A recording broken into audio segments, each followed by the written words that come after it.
So this is the B&O C1 939 caboose. It was built in 1929 for the B&O Railroad, and we started working on this in 2010 because it was in bad shape and they were thinking about scrapping it.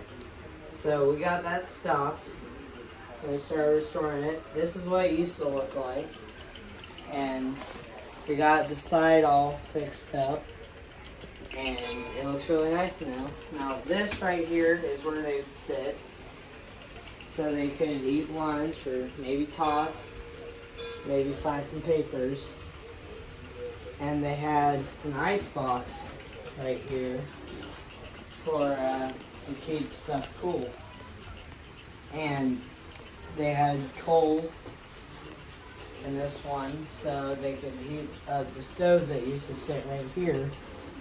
And so this was right here was to moving hay or loose materials on the trains.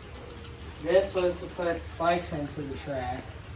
And these wrenches here, they were used for the nuts and bolts on the trains that they needed tightening.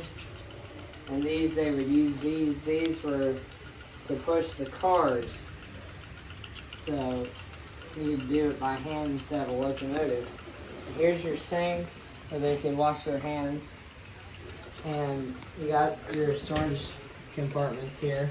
And the cupola, it was used so they could watch out for hot boxes, because before they had roller bearings, they just had normal bearings, so they could occasionally catch on fire. And the cupola was also used so they could watch out for signals.